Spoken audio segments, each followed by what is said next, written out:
Fevralın 27-sində Azərbaycan Milli Elmlər Akademiyası Rəyasət Heyətində 1-ci Türkoloji Qurultayın 100 illiyinə həsr olunmuş 1-ci Türkoloji Qurultayın qurucuları və dərsləri, tarix və müasirlik mövzusunda beynəlxalq elmi konfrans keçirilib. Konfrans iştirakçıları əvvəlcə Fəxri Xiyabanda görkəmli dövlət xadimi, müasir müstəqil Azərbaycan dövlətinin memarı və qurucusu Ulu Öndər Heydər Əliyevin xatirəsinə ehtiramlarını bildirib, ümumilli liderin abidəsi önünə gül dəstələri düzüblər.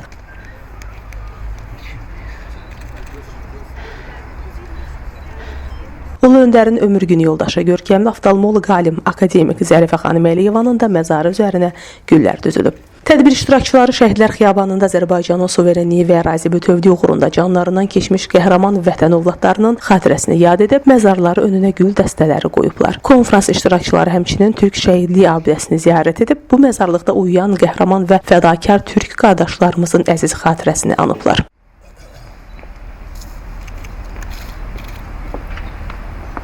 Daha sonra beynəlxalq elmi konfransın iştirakçıları Azərbaycan Milli Elmlər Akademiyası Rəyasət Heyətinin foyesində 1-ci Türkoloji Qurultaya həsr olunmuş məlumat bazası, virtual sərgi, eləcə də Amiyada yubileyi ilə bağlı nəşr olunmuş kitablarla tanış olublar. Konfrans 1-ci Türkoloji Qurultayın təşkilində yaxından iştirak etmiş Türk dünyasının görkəmli şəxsiyyətlərinin xatirəsinin bir dəqiqəli sükutla yad edilməsi ilə başlayıb. Azərbaycan Milli Elmlər Akademiyasının prezidenti akademik İsa Həbibbəyli bildirib ki, 1926-cı ildə Amiyada məhz bu tarixi zalda keçirilmiş 1-ci Türkoloji Qurultay 20-ci əsrdə Türk xalqlarının, o cümlədən Azərbaycan xalqının mədəni həyatında mühüm hadisə olub. Qurultayda Türk xalqlarının dili, tarixi, ədəbiyyatı, əlifbası, etnoqrafiyası və mədəniyyəti ilə bağlı gələcəyə yönəlmiş mühüm qərarlar qəbul edilib. Türk dünyasının tanınmış alim və ziyalıları bir araya gəlib.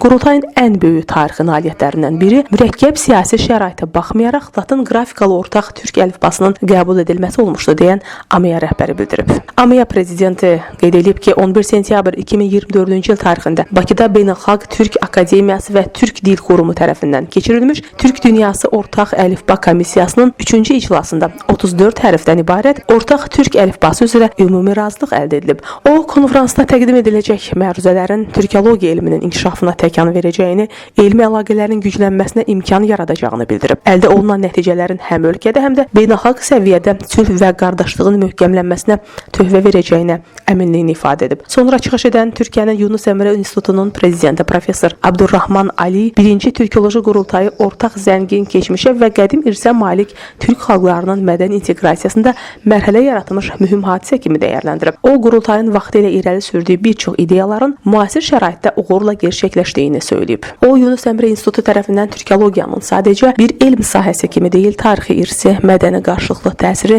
diplomatik baxışı, dil və təhsil siyasətlərini əhatə edən çox şaxəli və strateji bir istiqamət kimi qiymətləndirildiyini söyləyib. Daha sonra 1-ci Türkoloji Qurultaya həsr olunan film nümayiş etdirilib. Tədbirdə Azərbaycan Respublikasının Mədəniyyət Nazirinin müavini Fərid Cəfərov çıxış edərək 20-ci əsrin əvvəllərinin türk xalqları üçün mürəkkəb və tale yüklü bir mərhələ kimi yadda qaldığını deyib. Bildirib ki, 1-ci Türkoloji Qurultay böyük intellektual platforma kimi çıxış edərək dil, əlifba, maarifçilik və mədəni irs məsələlərini sistemli şəkildə gündəmə gətirib. Tədbir bir sıra çıxışlarla davam edib, 1-ci Türkoloji Qurultayın tarixi əhəmiyyətini, ideya əsaslarının və təşkilatçılarının elmi irsini müasir elmi yanaşmalar kontekstində təhlil etmək baxımından tədbirin önəmi qeyd edilib. Həmçinin bir sıra məruzələr də dinlənilib. Daha sonra tədbir öz işini panel iclaslarla davam etdirib. Beynəlxalq elmi konfransda Azərbaycandan başqa Türkiyə, Özbəkistan, Qazaxıstan, Türkmənistan, Qırğızistan, Şimali Kipr Türk Cümhuriyyəti və başqa ölkələrdən gəlmiş tanınmış elm adamlarının məruzələri dinlənilib. Konfrans çərçivəsində aparılan müzakirələrdən sonra dilçilər, tarixçilər, etnoqraflar, ədəbiyyatşünaslar və mədəniyyət tədqiqatçıları türkologiya elminin aktual problemlərini müxtəlif elmi məktəblərin baxış bucağında təqdim ediblər. Leyli Naymiq qızı, Ziya Xudiyev, Fərid Həşimov, Elm TV.